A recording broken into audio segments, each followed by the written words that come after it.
Sleeping Beauty. Once upon a time, in a land of magic, there lived a beautiful princess named Aurora.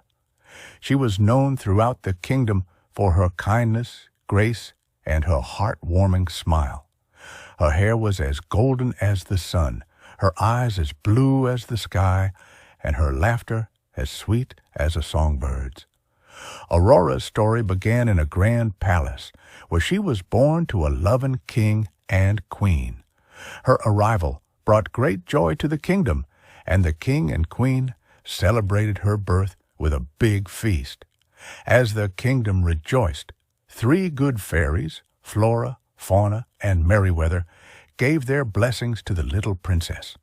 Flora, with her red dress and magical wand, gave Aurora the gift of beauty. Fauna, in her green dress, gave her the gift of song.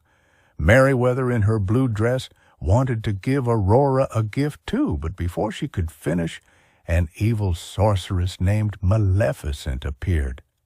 Angry that she had not been invited to the celebration, she placed a curse on the young princess. Maleficent declared that on Aurora's 16th birthday, she would prick her finger on a spinning wheel spindle and fall into a deep sleep from which she could only be awakened by true love's kiss. The kingdom was filled with sadness, and the good fairies were determined to protect the princess from the curse. To keep Aurora safe, they took her to a hidden cottage in the woods, where she was given a new name, Briar Rose.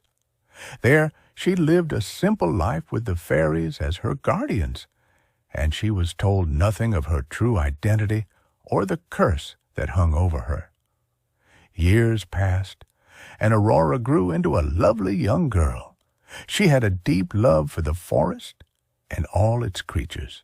She would sing and dance with the animals, and they, in turn, became her dearest friends. On the eve of her 16th birthday, the fairies decided it was time to tell Aurora the truth. They took her back to the palace, where her heart-warming smile and her beauty made everyone happy. But as the evening wore on, Aurora was drawn to an old spinning wheel she found in a dark, hidden room. Despite the fairies' warnings, she pricked her finger on the spindle and fell into a deep, enchanted sleep, just as Maleficent had said. The king and queen, filled with sadness, placed Aurora on a bed of flowers and cried for their beloved daughter. The good fairies knew that Aurora could only be awakened by true love's kiss, and they set out to find the prince who could break the curse.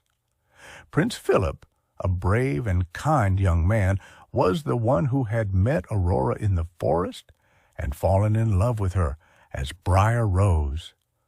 With the fairies' help, Prince Philip battled through thorns, defeated Maleficent in her fearsome dragon form, and reached Aurora's side. With a gentle kiss, he awakened the princess from her deep sleep, and her eyes sparkled with love as she looked at the prince. The kingdom rejoiced, and Aurora and Prince Philip were married in a grand and joyous ceremony.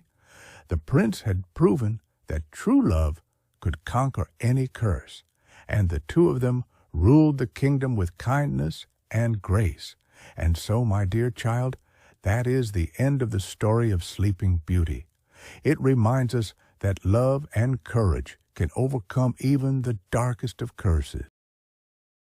Thanks for watching. Please like, share, and subscribe.